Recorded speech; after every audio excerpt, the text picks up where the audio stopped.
welcome to the Creative Industries Podcast. In this episode, we've got Charlie from Real Sounds. So welcome, Charlie. How you doing? Woo! Meet all of you. Legend.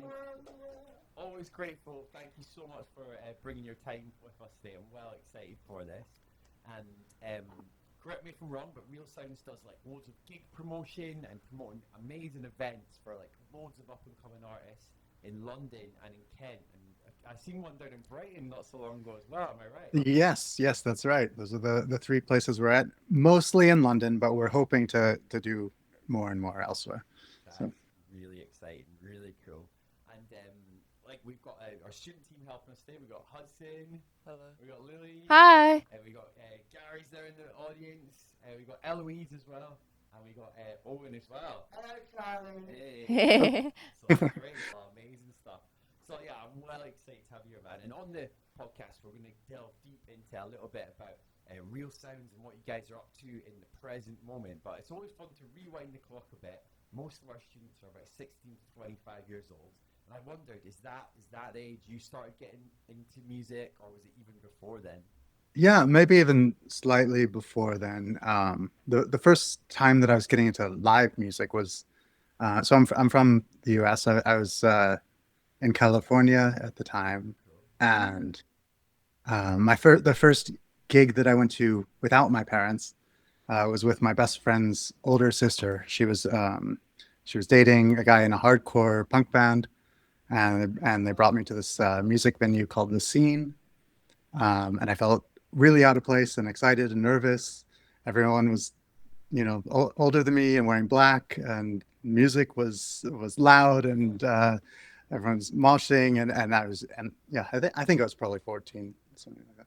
And but it was so exciting. I just loved all the sounds, and it was just a mix of enthusiasm and fear. Yeah. Yeah.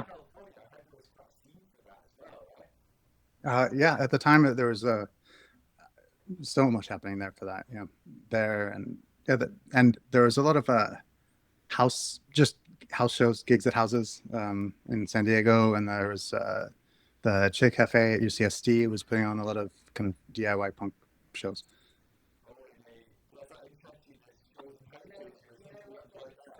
San Diego, I just wanted to, obviously, I'm a bit of a drum and bass guy. Big up Bob Killers, actually, from San Diego as well. Yeah, Mm. that's where they're from. Funny enough.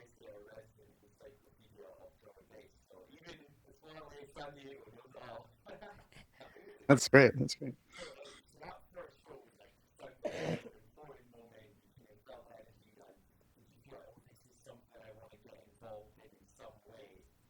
Yeah. I mean, at first I was just thinking I want to see more of this, and then I started being interested in other ways. I started volunteering at one of the music venues there in San Diego, um, and I sort of learned how to do sound a bit. Like I think everything I learned then, I've had to relearn because it was not all.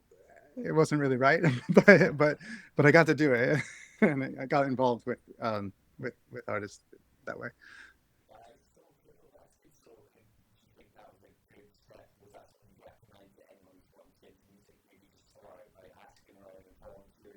Oh yeah, definitely.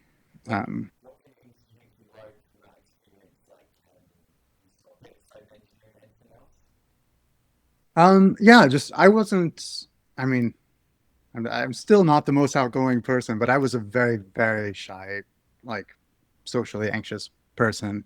And this kind of gave me context and purpose to talk to people where I didn't just feel so open-ended as just starting a conversation with someone. It was, I'm there for a purpose. I'm doing this role at this space. And that was more comfortable for me. And then also the nature of live music that, you know, whatever conversation you're having, soon a band's about to start or something's about to happen. So it's easy to exit. And it gives a way out of the awkward moments too.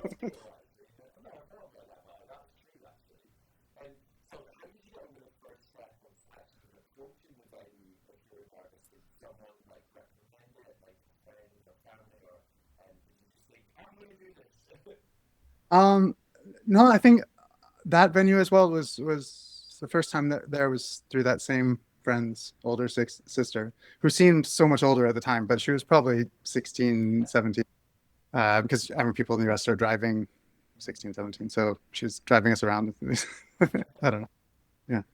Uh, And then like doing the sound engineering side of it, was that like the first thing that drew you in? So how these days you help with most of the other aspects of event promotion, like your stage management and the promotion side of it. Was the sound like the first thing you thought about?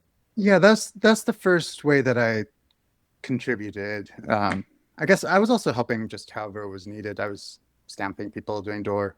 Um, uh, Everything was cash at that point, so taking cash, you know, organizing that from, uh, and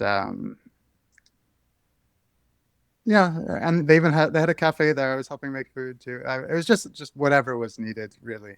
Just wanted to be involved and see the shows. Uh, And then were you doing that alongside like when you were in school and stuff like that? What was it like when you left school? Did you kind of yeah. kind of think, oh, I really want to start working in this a bit more, or how did that turn out once you left school? No, and then I started being focused on making music myself, and was doing that for a while. And then a lot of the other, actually, well, yeah, and out of that, I so I moved to Colorado for a while, and we needed a place to rehearse for a band that I had formed, and so we got a small space, and then we decided to use that same space to put on gigs when we're not rehearsing. So we kind of just made a small music venue. The space pays for itself. So we put And your own events in that space. That's was cool. putting on my own events in Colorado, um, and and yeah, and it was in Boulder, so there was a lot of people that wanted somewhere to play there. They're coming to Denver for a show, and Boulder was about, I don't know, 40 minutes away, so it was convenient to be able to offer a small gig for them there the following day. So how do you feel like event promotion's changed since then? Like you know, stuff you have to move down to promote events. And are there some things that were sort of like 10, 15 years ago that are still relevant that result in new things you have to do? Yeah, so everything, I guess I'm doing much more frequent events, so there's a lot more organization required to stay on top of everything. The Some of the artists are a little a lot of the artists actually are represented by management that expects a certain protocol of contracting and everything to be, and um, more details to be presented about the specific set times, venue specs, all this kind of, like there's a level of organization and professionalism that no one really expected of us when we were running this small DIY space, but doing the gigs that I'm doing now, that is expected. Uh, so there's that. Also in London, it's a bit more. Well, I guess it's kind of competitive, um, mostly to have access to artists that are slightly more established, because there's so many promoters here, and there's loyalty with promoters that have been around for a long time that the booking agents have. So building up those relationships is important and takes time. So how long has Real Sounds been going for in London? So it's been going for about 2 years. Yeah. That's kind of how you found that journey so far. Is it you what kind of like some of the positive things you found for it so far? Well, I mean, the positive thing is I get to see great gigs all the time. I mean, new artists that I wouldn't necessarily otherwise see. Um, we often ask bands that we're having on who they would be interested in playing with, so we get great recommendations for new music in that way.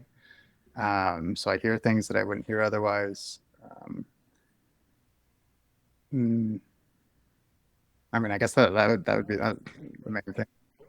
And I was going to ask, so some of our students have recently been involved in event promotion for their head or your Yeah, we so every Mondays to Thursdays I do RSL, what is a music industry kind of a level lessons that we do. And for this year we were gonna create because one of the things was planning an event, so planning a gig. So we were able to create a certain kind of gig or event to go with our levels. So obviously we did a Christmas gig at the Hmm. Christmas market in Canterbury, where some of us had different roles or different jobs. So I was a booking agent, and I had to go around the college asking for people to sign up. So with the opportunity to create our own gig, we were able to combine it all together to show people out in the public about our college, and also just to be in the kind of shoes of the person that has those kind of roles in the music industry. So yeah, we actually did the gig and it turned out really well. Yeah, what a gig as well. Like, I even enjoyed singing at that gig, to be fair. So Um, that was fun to use one of my talents there. Um, I'm actually preparing as well for a next gig that we're helping to put on at one of our local venues. Where I'm thinking of singing a couple tracks, but I'm also thinking of doing a DJ set featuring some tunes that I've been working on. So obviously they're only like unreleased or what we call dub plates at the moment. So hopefully play those out, see how they go down. Really. that sounds great. I'm curious, on the first event that you did, what did you find challenging, or what? Like, I'm really glad to hear it went well, but what were some of the things that were more difficult about putting that on? The most difficult bits to put in an event was obviously we had to try and get the area that we were doing the gig at. So obviously we had to try and email the person that was like host of the whole actual Christmas market in Canterbury. So obviously, with the help of my teacher Freddie, he was the one that had to email all the people from the actual company if we were able to do it. So we had to wait for a while, and also the other hardest thing was when me as booking agent and trying to find people, there was some people that weren't in, so I had to try and find a way to see what song they were doing. Or at the time of the gig, there was some people that weren't in to do the song. So obviously, I was off that day when the gig happened because I was off sick. But with some people that were off that weren't able to sing, or some people didn't even want to sing, it was quite a challenge because obviously we wrote out a whole list of what people was gonna sing and what they were gonna do if they were playing like guitar, if they were gonna sing, if they were gonna play the drums, the bass. It was quite a challenge because if they didn't want to do that, or if we didn't have that person, we wouldn't know what's going next to the person. Like if we need to go to the other person, or if we needed to try and follow a list. So that was quite hard But we to have do in a that gig. quite a lot, don't we, Lily? Actually, Yeah. at a lot of our gigs, either people drop out, or either they can't make it, or they just decide not to do it at the last minute. Yeah. Um, but yeah, but I guess sometimes the positive of that from my perspective is like, say, if you, so me as a DJ, for instance, it allows me sometimes to have a bit more time, which will then allow me to have a bit of a bigger selection of tracks as well. Um, so sometimes I just think like at this moment in time, I think like the longer I can do it, the better. Mm. Like performing in front of crowds. Whenever I Yeah, can. that it is always a challenge, with reliability and last minute cancellations. I think the best thing that you can, I mean, there's no way to make that never happen. It happens definitely, but reminding people multiple times in the lead up to the events. On this podcast, David was great with sending me a reminder yesterday, and then also a short message this morning. So I appreciate that, and I think that does, not, it doesn't solve the problem, but it does help with people who are maybe a little disorganized remembering to be there. And also, if you're doing planning to do many events, just keeping notes so that, if it's maybe someone who's been a bit unreliable in the past, you can have plans to mitigate for that if bringing them back for future events. So And also from the other side of things, if you're performing or involved in events, reliability is very, very important, because people do notice these things, and a lot of event organizers will. You might miss out on future, even though if it feels like a small event that you're canceling on, that could lead to you missing out on a bigger opportunity down the road, because people need to know that they can count on you to do what you say you're going to do.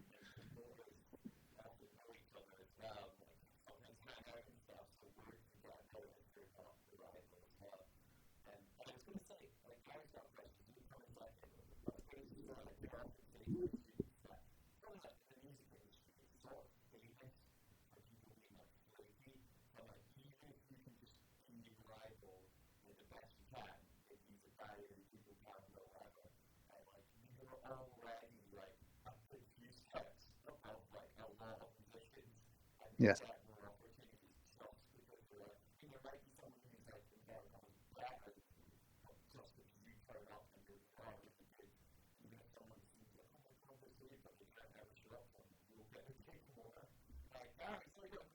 Yeah, just going on from what Dave was saying, Joe, do you get many people dropping out and last minute? And if they do, how do you cope with that?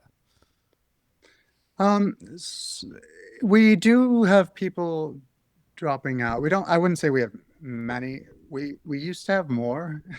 It's I think was even it was more of an issue when we were first getting started, like at the very beginning, because I don't think people really felt like it's as much of a opportunity to perform like as now, because they see some of the we're putting on artists that they look up to or would like to be involved with. So now they take the shows more seriously. But when very first getting started, we actually had a higher rate of cancellations. Also, we were doing less following up, and uh, reminding people about their set times and just communication in the lead up. So we do a lot of communicating for the show, just to make sure everyone's on the same page and still planning on performing.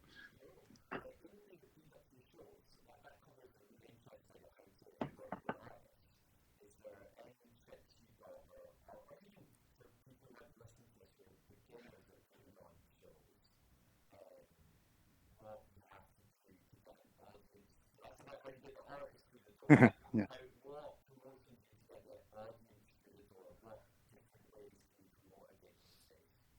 Yeah. Um, so I guess it's a combination of putting on the artists in the right space is the first fundamental thing. Hopefully having either a story or theme behind the event that's going to be intriguing to people and make them want to come out, or booking an artist that they know and want to see. And then you can also, of course, get involved artists that they haven't heard of, but you need to have at least someone on the lineup that is going to bring people out. So you can look at past events to see who has a following and who doesn't, and use that to get people in front of, and then you can introduce new artists by putting them alongside more established artists. And then as far as social media goes, um, creating creating promotional materials, images, artists like squares for Instagram, videos that the artist can repost on their page, and also sharing them ourselves works well. I find like giving the artists tools and materials to post helps more than paid ads. I find sponsored ads don't. It's very hard to reach the right people, but the people who are interested in those artists tend to follow them. So making sure they have everything they need to make it easy for them, because they might be busy making their music, playing shows. So making it easy for them to share the events helps. Uh, working with venues that people already like might be looking at what's going on at, um, spaces that people check the upcoming events for.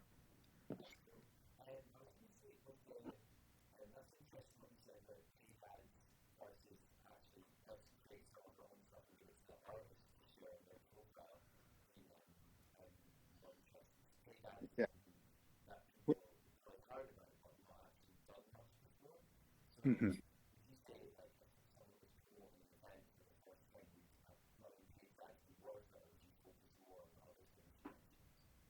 Yeah, I would. I don't. I think that the results from yeah, we do run ads and pay for ads uh, on Meta, Instagram, Facebook, and uh, Google too. But yeah, I don't think it's necessarily the best thing to spend time on unless everything else is in place.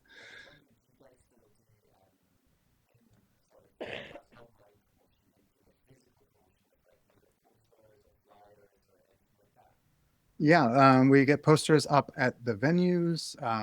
We try to, we don't have a team to put them around out elsewhere, but I'd like to. It's on the list. Um, it's a little difficult because they do. I've been fined for putting posters up in the wrong places, so you have to make sure if it Oh has no. your name on it or your venue or your promotion label that the poster, even if you're not putting it up, doesn't end up on like uh in a public space where it's not supposed to be because they're yeah. Yeah. I wasn't used to that coming from the US because you can I mean maybe it's better because you don't have posters everywhere, but I don't know. But we could just put them anywhere.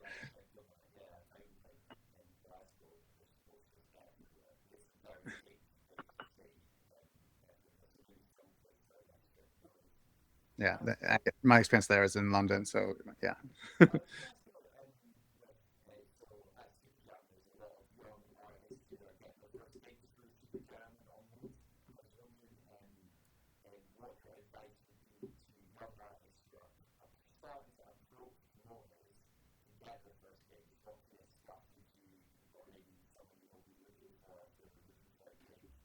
Yeah, yeah. I would suggest making it very clear what your music sounds like, what your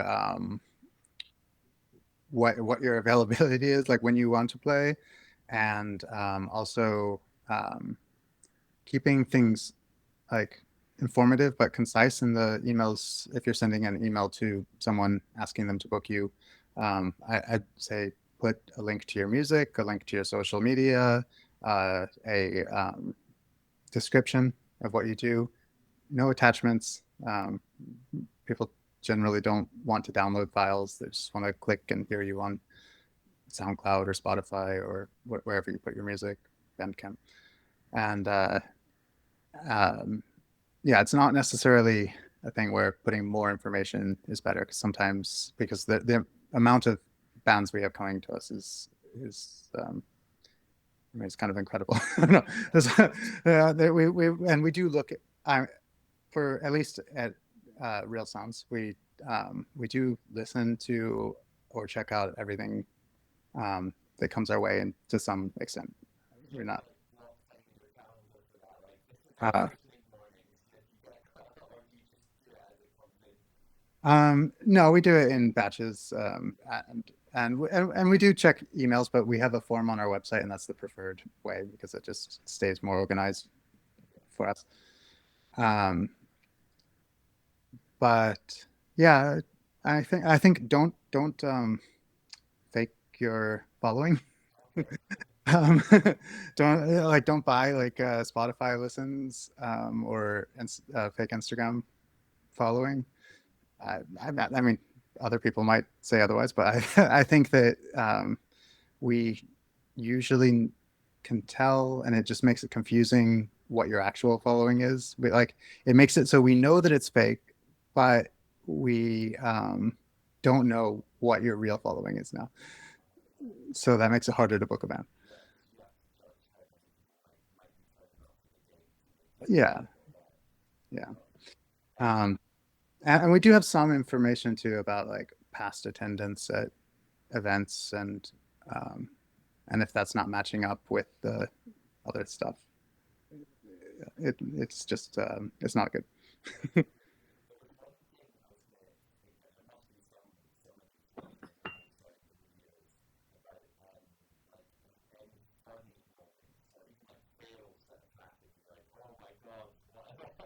Oh, I have yeah, I accidentally booked the wrong band. Oh no. uh, and it's actually I think it's a good one. I think it's a positive fail though.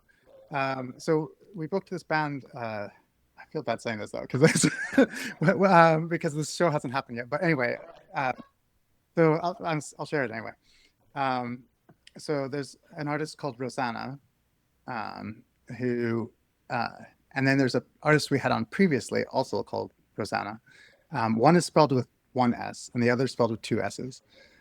And we booked the Rosanna. I thought it was the Rosanna we had worked with previously, but we sent an email to a Rosanna that we had never had on, and it was and she accepted the gig, um, and and it was kind of strange because the email was like, oh, it mentioned the previous show that we had done with her, which had never happened with her because it happened with the other Rosanna.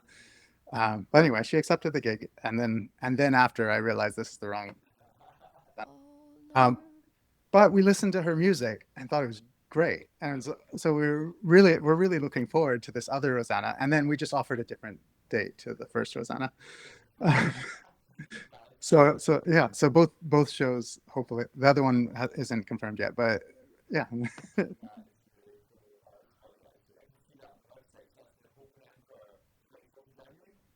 Yes. Yeah. So very much looking forward to hearing her. The recordings, her recordings are great. I've checked out some live videos.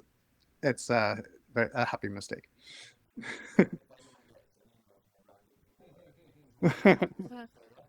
Yeah, I was like, oh yeah, I'll just accept it.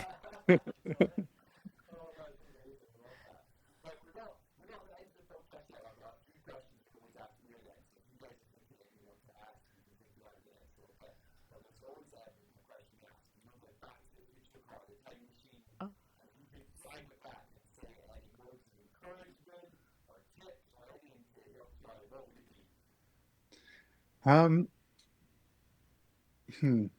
Okay, first of all, since I'm thinking about the music and events context, I would have said back when I was performing music, not to take on so many gigs, and to do just the ones I really care about.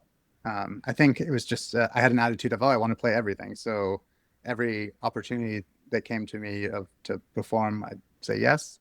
And I think I didn't realize that in filling the schedule, it kind of limits what people can offer to you because they'll say, oh, you're already playing twice, three times that month, um, in the same city. It's it's not possible to ask you to be on this other lineup. So I think just only taking the ones that I feel excited about or feel like really would be a special event instead of saying yes to everything.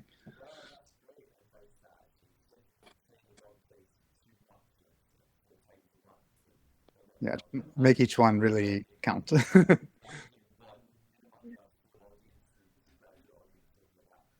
Yeah.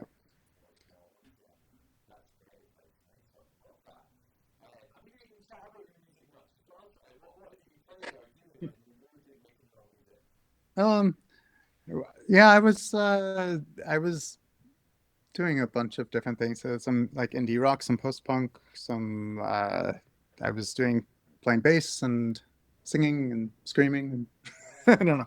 I don't, and now I still make songs, but I don't perform them. I just do it for myself. But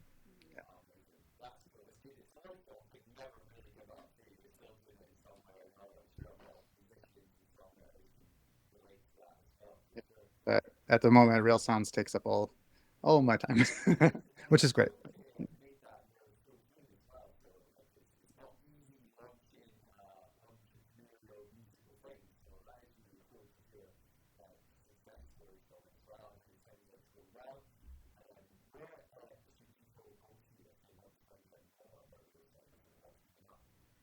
Yeah, you can find us on our website, which is realsounds.uk, not .co.uk, just .uk, and the Instagram as well as um, this many of our upcoming events.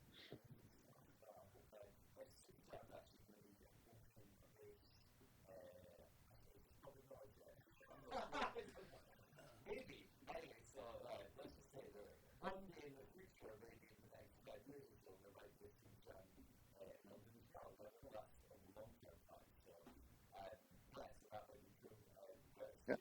come to gigs and that and options up one day. Or maybe we can get a road trip down there, guys. That'd be cool. Ooh, that'd be so fun. That would. Yeah.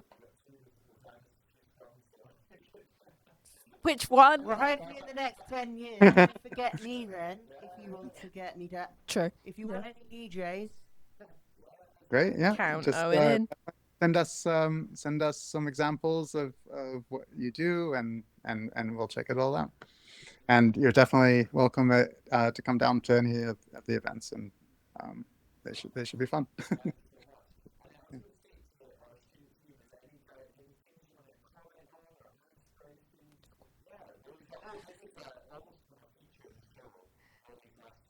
Yeah.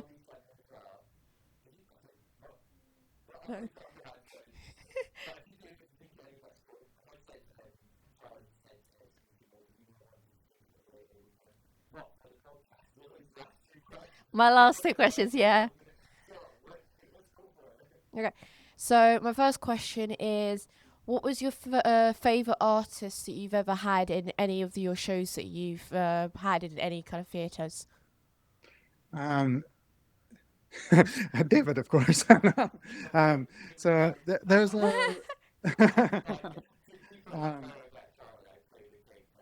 Oh wow! Ooh.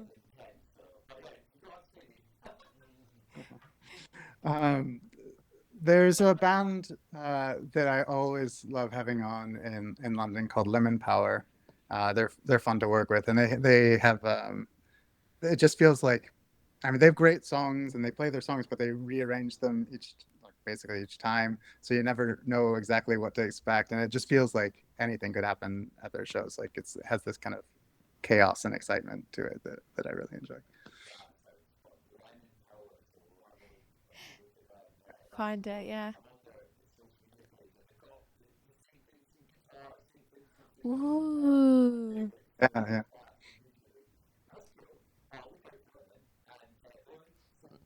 My second and last question is, what kind of areas in Kent did you go to with your place? For the gigs that we've put on, Yeah, in uh, Kent. yeah.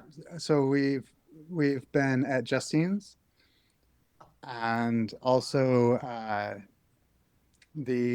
think it's closed now. The Black Axe Throwing Co, which was at the Leisure Center.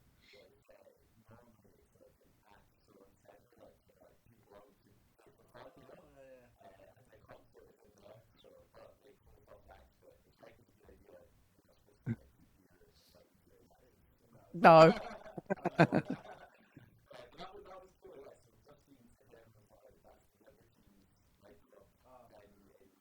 yes. Ah. Yeah, big up. Yeah, we have one of my favorite bands to go see when I was a kid was the Plot to Blow Up the Eiffel Tower, and the and the have you heard of this band? Uh, I was like, that's a band name No, like that. I was like, wow. they're yeah, you should maybe have a listen. I don't know. And their front person, he's in a band called Crocodiles now, and we're planning to put them on at Justine's next summer. So so I'm really looking forward to that. This best, like, someone who I always Sounds so cool. looked up to when I was younger.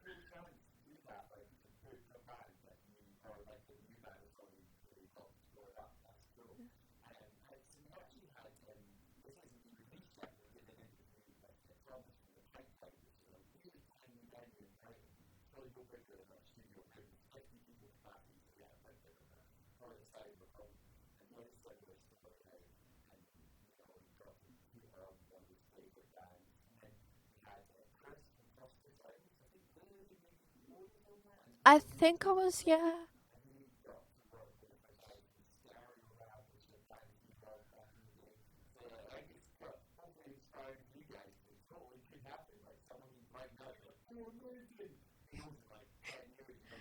But that's what I've been set like. So I've obviously got a few labels that I'd like to work with or do some stuff for.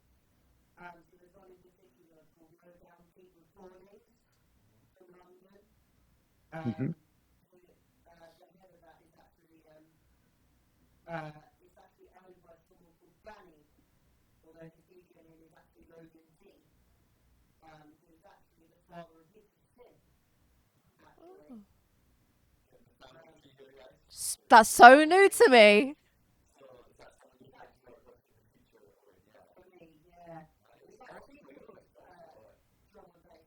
Have you ever had any drum and bass artists, Charlie? So I would really like to, but no, I don't. Not really, because I personally don't know much about drum and bass. We do have music on that other people that I work with on the events that help out that they know about or that they're into. So I'm not trying to limit it just to my taste or something. But I need to learn more about drum and bass, definitely.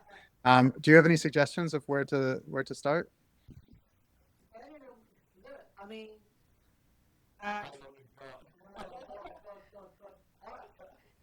don't know if it's one of those ones that we'd have to talk about sometime like off air, but like just a few like so.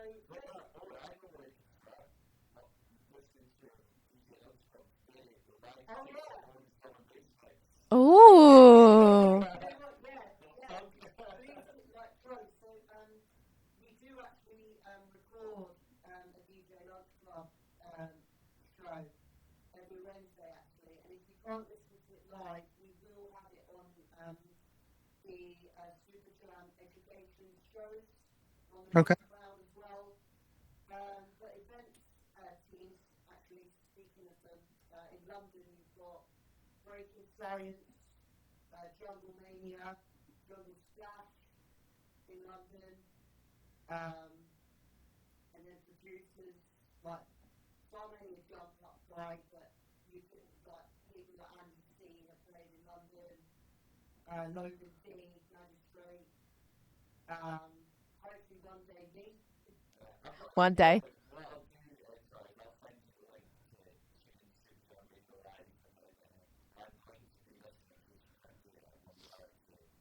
Great, thanks.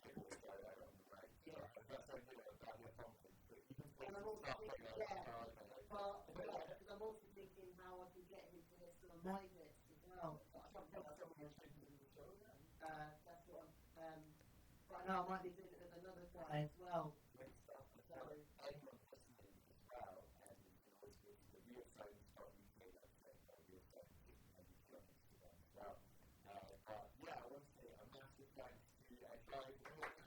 Woo!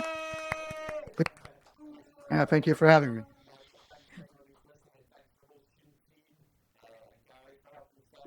Thanks for having me, David. thanks for having us all though. I love these podcasts. Like, Me too. Thank you.